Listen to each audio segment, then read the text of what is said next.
Assalamualaikum warahmatullahi wabarakatuh.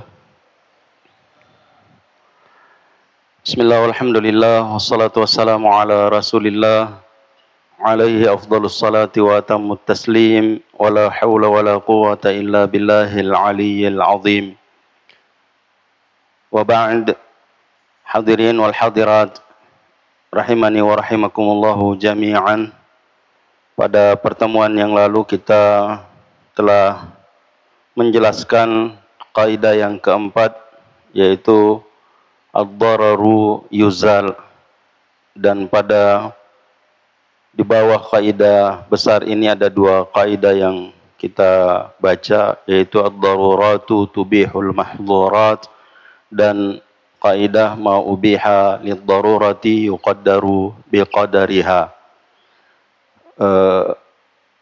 Kedaruratan itu membolehkan apa yang diharamkan, apa yang terlarang, dan apa yang dibolehkan dalam keadaan darurat itu diukur dengan kedaruratannya. Sehingga kita menjelaskan beberapa contoh pada ad-daruratu tubihul mahdhurat. Salah satu contohnya adalah ketika kita dalam keadaan darurat dan kita tidak mendapatkan makanan kecuali yang diharamkan, ya, misalnya bangkai, dan kedaruratan itu artinya kalau kita tidak makan bisa mati.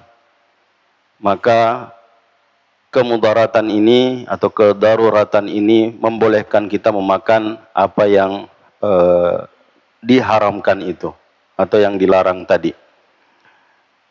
Namun apa yang dibolehkan dalam keadaan darurat itu diukur sesuai dengan kedaruratannya.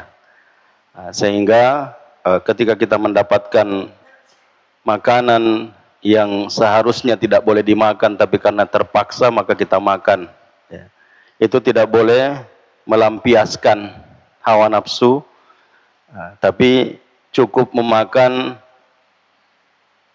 dengan tujuan untuk biar kita bisa kuat mencari yang halal. Atau contoh yang lain, bahwa ma ubiha lid-darurati yuqaddaru biqadariha, seperti salat qasar bagi musafir.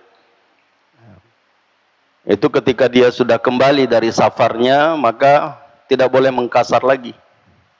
Tidak boleh mengqasar lagi. Meskipun ada sedikit penjelasan dari madhab Syafi'i, ya, ketika kita dalam kondisi kembali dari bepergian jauh dan masih ada perasaan oleng, ya, karena kendaraan misalnya, maka kita masih boleh melakukan menjamak dan mengqasar salat meskipun kita sudah berada di rumah kembali dari bepergian. Adapun yang dimaksudkan bahwa kalau kita sudah sampai pada tujuan safar kita, ya, misalnya dari Sinjai ke Makassar, ya, sudah sampai di Makassar sudah tidak boleh kasar lagi, ya, yaitu terbantahkan dengan apa yang dilakukan oleh Nabi Sallallahu Alaihi Wasallam, bahwa Nabi Sallallahu Alaihi Wasallam itu ahli Makkah, ya, kemudian hijrah ke Madinah, tapi kalau dia ke Makkah dia mengqasar salat.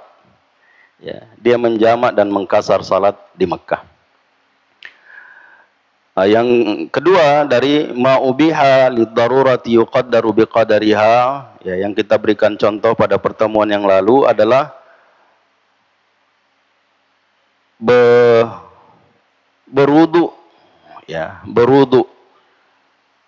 Ketika kita tidak mendapatkan air, maka kita boleh bertayamum. Ya. Dalam hadis disebutkan, la yaqbalullahu salata ahadikum idza ahdatsa hatta yatawadda. Ya. Jadi Allah Subhanahu wa taala tidak menerima salat salah seorang di antara kamu apabila dia berhadas sampai dia berwudu.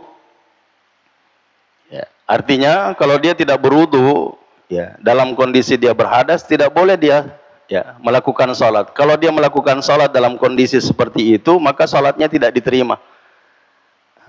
Nah, ini hadis ini umum, ya, dan itu ditaksis dengan, ya, nanti kita akan mendapatkan penjelasan sesudah pelajaran maqasidus syari' al-qawaidul khamsah ini pada penjelasan al-am wal khas, ya, dalam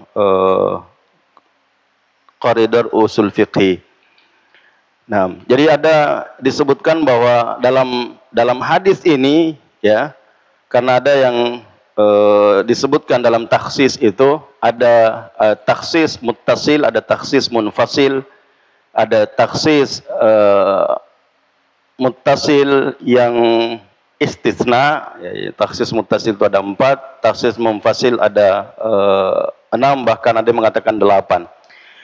Dari munfasil ini ada yang sebut taksisul kitab bil kitab, taksisul kitab bis sunnah, taksisus sunnah bil kitab, taksisus sunnah bis sunnah, taksisul kitab bil qiyas, taksisus sunnah bil qiyas, ya. Bahkan ada yang menambahkan taksisul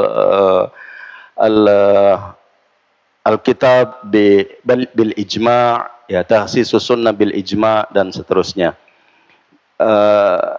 Dalam ayat, ya, sebagai pentaksis, ya, pengkhususan, ya, taksis itu adalah mengeluarkan dalil, sebahagian dalil-dalil umum yang terdapat pada dalil, seperti contoh tadi, ya, hadis mengatakan tidak diterima sholat seseorang kalau dia berhadas sampai dia berwudu. Ya, artinya kalau dia tidak berwudu tidak diterima. Tapi dalam ayat mengatakan, ya, falam tajidu ma'a, kalau kamu tidak mendapatkan air, ya, fatayammamu, maka boleh berwudu, boleh bertayammum. Artinya di sini ada pengkhususan dari keumuman tidak diterima sholat kalau tidak berwudu. Ya. Nah, di umumnya di sini adalah ada air atau tidak ada air, ya, ada air atau tidak air. Susah menggunakan air, ya, karena sakit misalnya. Kalau sakitnya tambah parah, padahal dia berhadas, maka tidak diterima. Tapi disebutkan dalam ayat, ya, bahwa wa in kuntum marda aw ala safarin aw jaa ahadun minkum minal ghaiti aw lamastumun nisaa falam tajidu ma'a fatayammamu sa'idan thayyiba. Jadi kalau kamu dalam keadaan sakit, ya, atau dalam keadaan musafir, atau kamu dari belakang, ya, dari toilet misalnya, kemudian atau kamu berhubungan, ya, lamastumun nisa, yang maksudnya berhubungan suami istri, falam tajidu ma'a, kalau tidak mendapatkan air, fatayammamu, maka boleh bertayamum. Jadi mengkhususkan sebahagian dari keumuman hadis tadi, bahwa kalau tidak berwudu tidak sah, tidak diterima.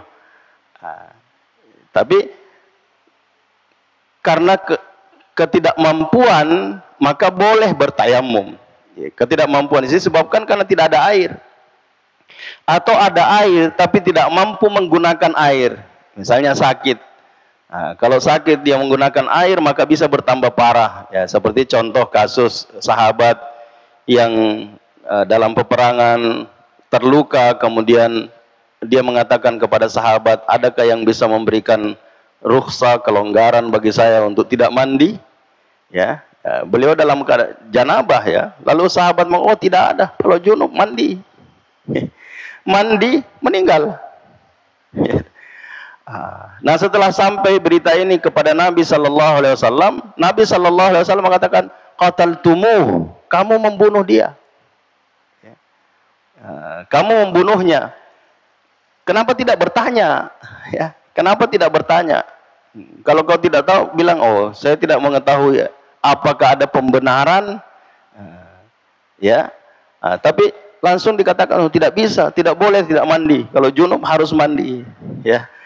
Sehingga ini yang disebutkan oleh Nabi Sallallahu Alaihi Wasallam. Artinya boleh dia menggunakan selain air kalau memang tidak kuat atau tidak mampu menggunakan air. Sehingga ma ubiha lid-darurati yuqaddaru biqadariha adalah ketika kita tidak mampu menggunakan air karena sakit, ya, boleh bertayamum, tapi kalau sudah hilang sakitnya maka harus berwudu. Tidak boleh mengatakan saya sudah sembuh sebenarnya, tapi siapa tahu kalau saya berwudu nanti sakit lagi. Ya, tidak boleh. Nah, jadi itu yang dimaksudkan dengan ma'ubi halid darurati yuqaddaru bi qadariha. Nah, kemudian kita lanjutkan pada kaidah yang terakhir dari al-qawaidul khamsah ini, yaitu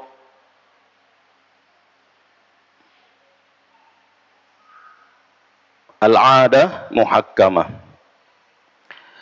Ya.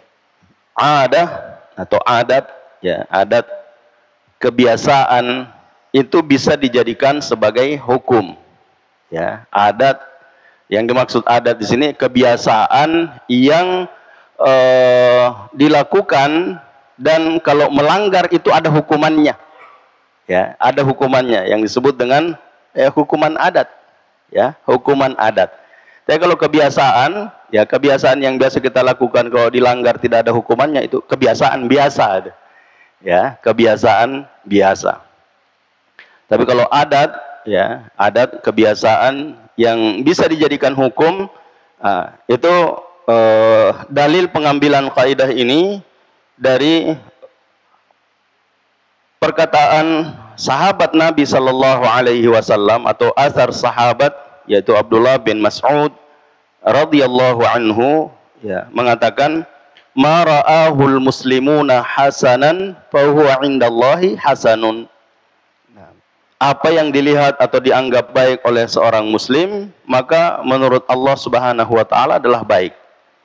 Ya, jadi apa yang dianggap baik, ya, oleh manusia yang muslim, ya, maka menurut Allah Subhanahu wa taala itu juga baik. Hadis ini diriwayatkan oleh Imam Ahmad.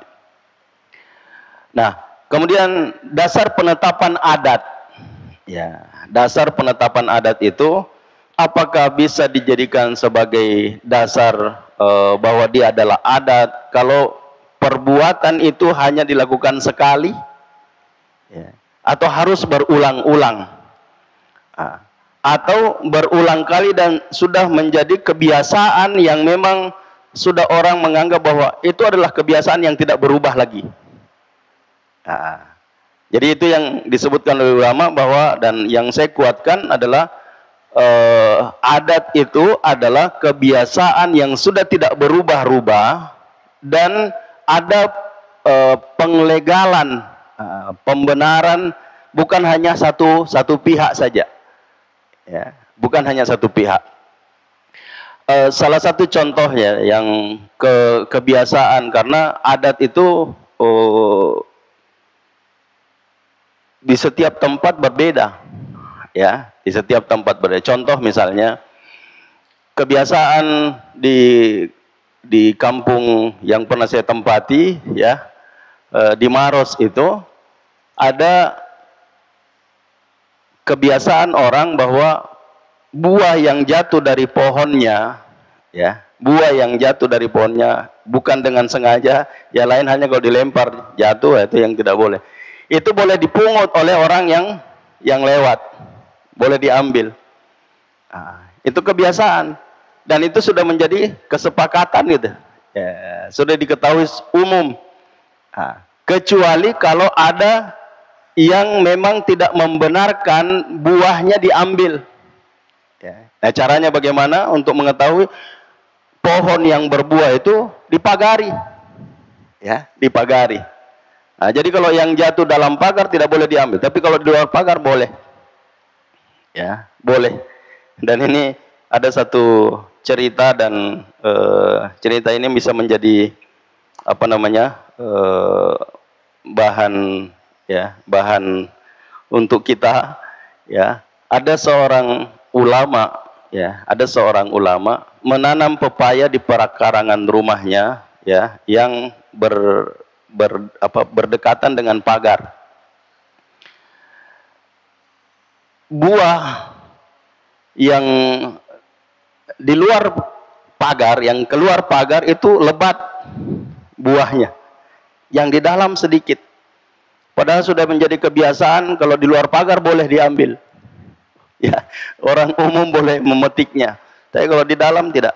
Nah, akhirnya sang ulama merubah, ya, yang keluar tidak boleh, yang di dalam justru boleh. Ternyata musim berikutnya berubah itu, buah yang di luar tidak lebat, yang justru yang lebat di dalam. Ya, sehingga beliau mengatakan memang betul apa yang disebut oleh Nabi Shallallahu Alaihi Wasallam bahwa buah yang diambil oleh orang, ya, atau yang dimakan oleh binatang itu sedekah, ya, sedekah. Dan sedekah itu, ya, kita mengetahui bahwa sedekah itu tidak mengurangi harta. Jadi kalau ada yang wah, kayaknya lebih banyak yang ngambil orang daripada yang kita makan ini, dirubah deh. Ya, mengurangi rezeki itu, ya, mengurangi rezeki. Itu yang saya maksud di pelajarannya. Nah, jadi ini kisah tapi kisah nyata, ya, dan ulamanya sudah berpulang ke rahmatullah. Nah, selanjutnya dasar penetapan adat ada 3, ya. Jadi legalitas adat itu bisa dengan cukup sekali atau harus terulang atau berulang kali sampai muncul dugaan kuat adat tersebut tidak berubah-ubah. Ya, contoh yang saya sebutkan tadi bahwa buah yang bisa diambil kalau sudah jatuh, ya, yang dijatuhkan oleh binatang, ya, binatang atau burung misalnya, itu boleh diambil. Tapi kalau pindah tempat dan di sana berubah, itu tidak bisa dikatakan bahwa, ya, al-ada muhakkamah. Jangan berdalil bahwa, ya, kebiasaan itu bisa jadi hukum, ya. Kalau di kampung saya boleh diambil, jangan pindah kampung lalu menyatakan bahwa di kampung saya boleh. Ya, di kampung saya boleh. Ya, mungkin di kampungnya tidak ada kebun durian. Ya, durian yang jatuh. Tidak boleh dipungut begitu saja, ya, sehingga biasanya kalau petani durian itu, ya, kalau sudah tahu sudah tua, ya, diikat, ya, diikat. Ya, kalau jatuh tergantung dia, ya, tergantung. Nah, ini sehingga yang disebutkan, ya, apakah hanya sekali atau berulang-ulang kali sehingga muncul dugaan bahwa adat tersebut sudah tidak berubah-ubah. Dan saya menguatkan, ya, yang ketiga ini, ya, pendapat yang ketiga, yaitu harus berulang kali, bahkan ada pembenaran dari, ya, penyampaian dari banyak orang yang mengatakan bahwa memang begitu kejadiannya di sini, ya, begitu yang terjadi di sini. Kemudian kaidah al-adah mu'tabarah, ya, al-adatu mu'tabaratu. Adat yang bisa dijadikan pijakan hukum itu, ya, bila berlaku secara merata di satu daerah, ya. Jadi kebiasaan itu bisa jadi ibrah, ya, bisa jadi ibrah. Tapi kalau tidak, ya, ya, seperti yang disebutkan di sini, ya, dengan gambaran adat di suatu daerah berbeda-beda. Nah, dari satu orang dengan orang lain, ya, berbeda-beda, maka adat seperti ini tidak bisa dijadikan pijakan hukum, ya, tidak bisa dijadikan pijakan hukum. Nah, kemudian yang ketiga, pertentangan urf dengan syara', ya, urf itu sama dengan adat, ya, kebiasaan. Nah, maka dapat diklasifikasikan menjadi 2, ya, jika urf, ya, bertentangan dengan syara'. Bila tidak berkaitan dengan hukum syar'i, maka didahulukan urf yang berlaku. Seperti ada orang yang bersumpah tidak akan makan daging, ya, atau lahm, ya, daging itu bahasa Arabnya lahm, ya, lahm. Maka dia tidak dikatakan melanggar sumpah bila memakan ikan laut, ya, yang bahasa Arabnya adalah samak. Tapi ikan, ya, dalam Al-Qur'an itu disebutkan lahmun juga, ya, lahm. Jadi di sini kalau kebiasaan ya mengatakan daging itu laham dan ikan itu juga ya disebut laham, ya, seperti yang saya pernah sampaikan bahwa kalau di Makassar kalau orang bilang juku, ya, ikan. Ya, juku. Tapi kalau di kampung saya disebut juku, itu daging khas, ya, daging khasnya, bukan tetelan itu, ya. Jadi itu yang disebutnya. Nah, di sini bahwa ketika dia mengatakan saya tidak mau makan daging, ya, daging atau lahm, maka dia tidak dikatakan melanggar sumpah kalau dia makan ikan. Meskipun menurut syara, menurut ayat, ikan itu lahmun tari. Ya. Nah, dalam ayat Allah Subhanahu wa taala berfirman, "Wa huwa alladzi sakhkhara al-bahra litakulu minhu lahman tariya." Ya. Dan dialah yang menundukkan laut untukmu, ya, agar kamu bisa mendapatkan atau memakan daripadanya daging yang segar, ya, daging yang segar. Jadi ikan. Nah, surah An-Nahl ayat 14. Nah, ini jadi ketika kebiasaan atau urf itu, ya, bersinggungan dengan syara. Nah, tapi kalau tidak bertentangan secara tegas, ya, secara tegas, maka kita lebih mendahulukan urf, ya, lebih mendahulukan urf. Nah, ya, seperti kalau urf mengatakan kalau bersumpah tidak boleh, ya, tidak boleh dilanggar. Nah, sehingga ketika dia mengatakan saya tidak mau makan daging lagi, ya, lalu kalau dia makan ikan, maka dia tidak melanggar sumpah. Kenapa? Karena ikan bukan daging, meskipun ayat, ya, secara syar'i mengatakan ikan itu lahmun tari. Nah, kemudian yang kedua, bila berkaitan dengan hukum syar'i, maka didahulukan syara', ya, didahulukan syara'. Seperti misalnya, bila seorang bersumpah tidak akan sholat, ya, maka tidak dikatakan menyalahi sumpah jika melakukan sholat syar'i, ya, salat syar'i. Maksudnya salat yang ada ruku dan sujudnya, dimulai dengan takbiratul ihram dan diakhiri dengan salam. Ya, karena tidak boleh orang bersumpah untuk tidak melakukan kewajiban, ya.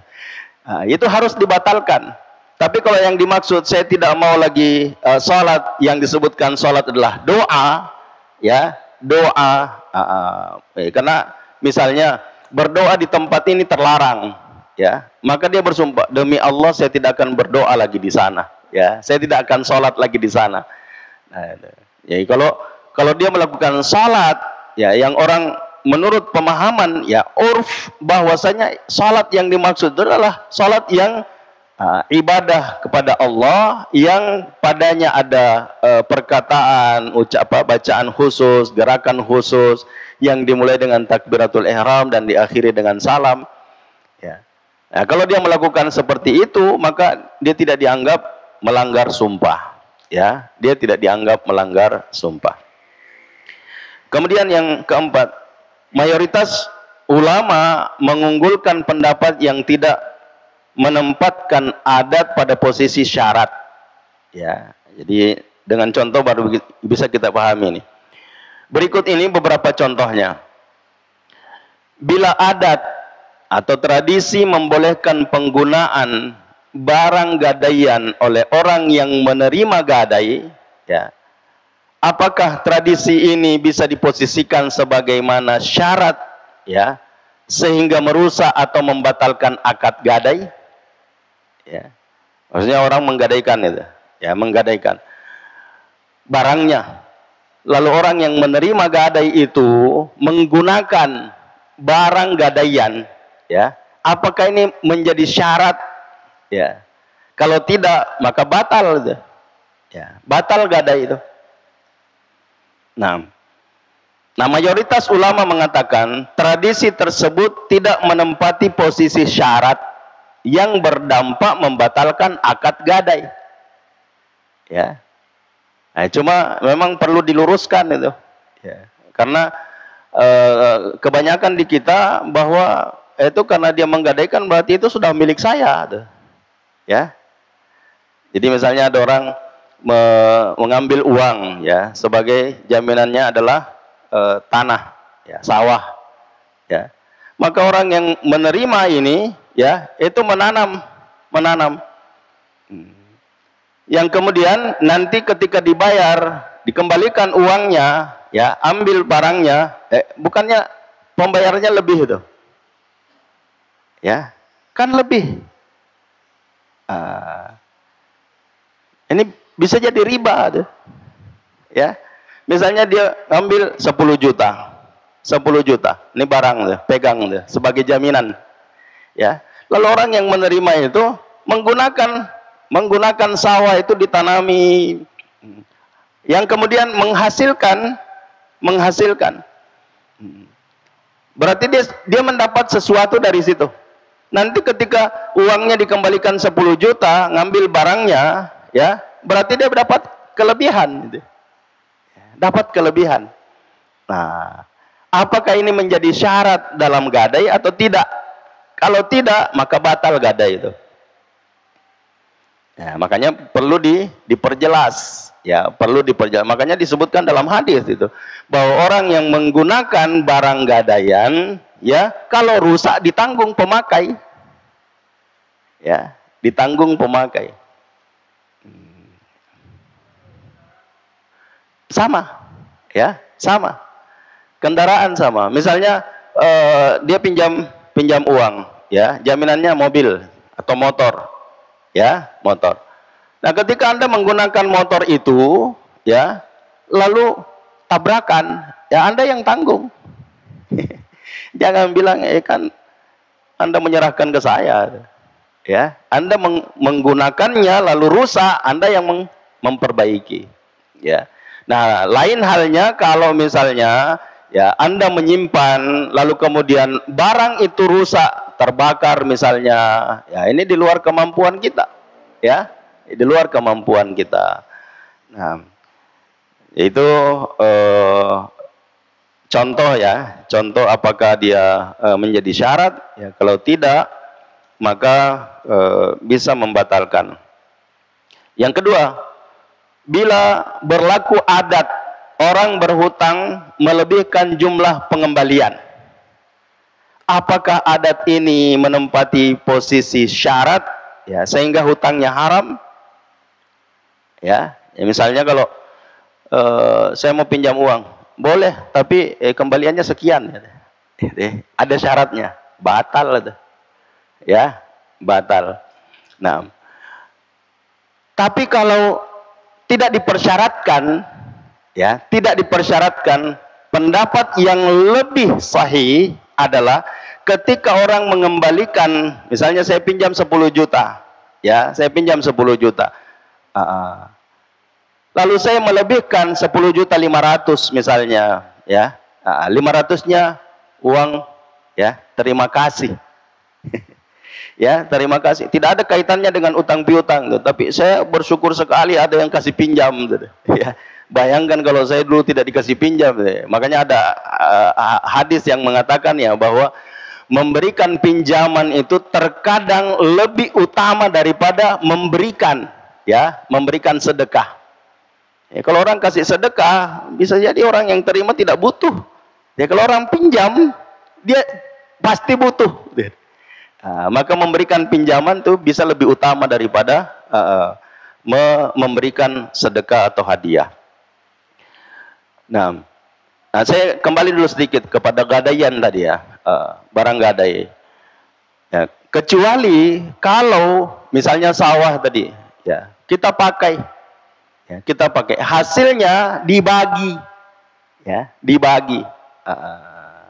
Jadi karena itu bukan milik kita sepenuhnya tanah itu, ya. Jadi kalau kita menggunakannya maka hasilnya itu disampaikan, ya, kepada. Nah, itu bisa sebahagiannya untuk menjadi pembayaran, ya, pembayaran, ya, pengembalian utangnya, ya, kepada si penerima barang itu. Tapi kalau tidak, berarti dia mengambil, ya, sesuatu yang lebih, ya. Nah, itu yang pertama. Yang kedua, kecuali ketika barang gadaian itu sudah jatuh tempo, ya, sudah jatuh tempo, maka, ya, kita boleh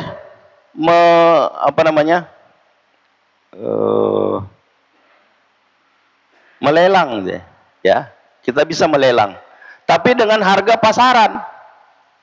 Jangan menjatuhkan lelang, lalu lelangnya jatuhnya ke dia juga, tapi harganya murah. Ya, harganya murah. Tidak. Jadi kalau sudah jatuh tempo, maka dilelang kepada siapa? Harganya harga pasaran. Ya, harga pasaran. Jadi kalau harga pasarannya ada lebihnya, ada kelebihan dari utangnya, maka kembalikan. Kembalikan, ya, kepada pemilik tanah itu. Karena kalau diambil berarti dia mengambil lebih dari haknya, ya, lebih dari haknya. Nah, itu kalau sudah jatuh tempo, ya.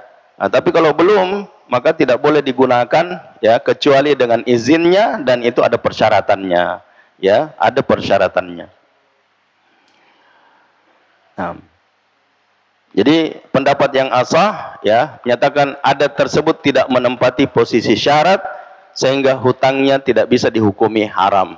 Ya, jadi kalau tadi pengembaliannya lebih tapi tidak dipersyaratkan, ya, misalnya saya mau pinjam uang 10 juta, ya boleh, tapi bunganya sekian, ya, bunganya sekian, ya, apakah 10%, jadi 11 juta kembalinya, ya, itu persyaratan. Maka di sini bisa mengharamkan, ya, mengharamkan utang piutang itu. Tapi kalau tidak dipersyaratkan, ya, utang 10 juta kembali 10 juta, 1 jutanya uang terima kasih, boleh, ya, boleh.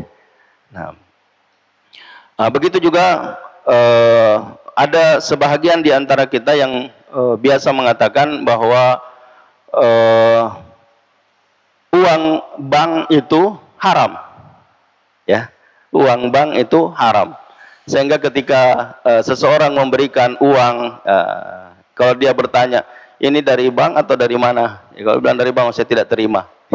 Kenapa? Uang bank haram. Woi, ya, ini tidak, ya. Jadi uang itu tidak haram. Ya, yang haram itu adalah pelakunya, ya, perbuatan itu. Jadi kalau ya, sama ketika seseorang merasa ragu, ya, apakah hasil yang diberikan ke saya itu adalah sesuatu yang halal atau haram, ya, seperti biasa, ya, ini mohon maaf, ya, ini cerita dari seseorang yang saya pinjam, bahwa ada seorang polisi yang mau bersedekah, lalu mengatakan kepada sang penerima, mau kita terima kalau dari polisi. Ya. Lalu bertanya, kenapa kalau dari polisi? Karena kan biasanya ada, ya, tanda petik, kalau dari polisi itu, ya, jangan-jangan dari riswah itu, ya, jadi pungutan liar misalnya, ya, yang menurut sebagian orang bahwa itu haram, ya. Tidak ada hak kita, ya, ketika orang memberi bertanya ini, ya, asalnya dari mana. Ya, tapi kalau dia mengatakan ini uang haram, saya mau sedekahkan supaya saya bisa mendapatkan pembersihan, oh, jangan diterima, ya, jangan diterima. Nah itu untuk kehati-hatian, ya, untuk kehati-hatian. Nah, kemudian ini yang contoh ketiga, dan ini kayaknya tidak ada di kita, ya. Bila seseorang menyerahkan baju kepada tukang jahit untuk dijahit, ya, kainnya, dan tidak menyebutkan ongkosnya, ya, tidak menyebutkan ongkosnya. Sementara tradisi yang berlaku, penjahitan baju pasti ada jasa atau upah. Apakah tradisi itu diposisikan sebagai syarat upah? Ya, apakah, ya, tradisi itu diposisikan seperti, ya, syarat upah? Nah, jadi ketika kita membawa kain ke tukang jahit, ya, dia terima lalu tidak menyebutkan upahnya, ya, berapa ongkos jahitnya, ya. Padahal sudah menjadi tradisi, ya, kalau kita menjahit pasti ada upahnya, pasti ada upahnya. Sehingga apakah ketika dia tidak menyebutkan upah atau ongkos jahitnya, lalu orang yang datang mengambil bajunya kemudian pergi, ya, tidak berdosa, ya, tidak berdosa. Ini kalau tradisi itu diposisikan seperti syarat, ya, syarat bahwa kalau Anda menyerahkan kain untuk dijahit di situ berarti ada upahnya, ya, ada upahnya, maka itu, ya, adalah sesuatu yang boleh. Nah, jadi pendapat ashah menyatakan tidak, ya, tidak membatalkan, sehingga orang tersebut tidak berkewajiban membayar upah kepada tukang jahit. Nah, sedangkan pendapat muqabil, ya, muqabil al-ashah maksudnya, ya, menyatakan tradisi tersebut diposisikan pada posisi syarat, sehingga wajib membayar upah meskipun tidak disebutkan. Dan ini yang saya kuatkan, ya, ini yang saya kuatkan,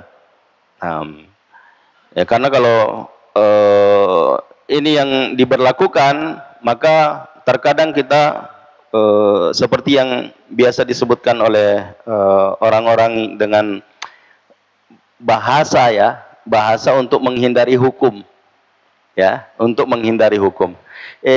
Orang menjual, tarenga waeta, lalu pergi, dikejar, bayar dulu, kan milau kak, dekot kada elok kameli, ya, saya bilang arenga waeta, namo arenga, ya, sehingga kalau dia pergi itu tidak.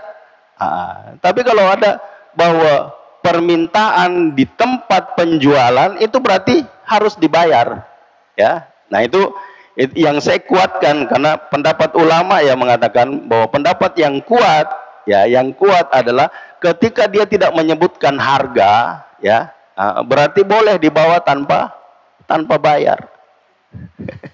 Tapi kalau kebiasaan, kalau orang minta di situ di tempat orang menjual, maka, ya, harus dibayar. Dan itu yang kuat, dan itu yang saya terima, ya. Sehingga membayar pendapat terakhir ini yang dikuatkan, ya, oleh Imam Ar-Rafi'i dari mazhab Syafi'i. Udah lewat. Astagfirullah. Nah, jadi kita cukupkan dulu, dan insya Allah pada pertemuan yang akan datang kita melanjutkan pada masalah yang lain, ya, lanjutan dari kaidah ini, ya.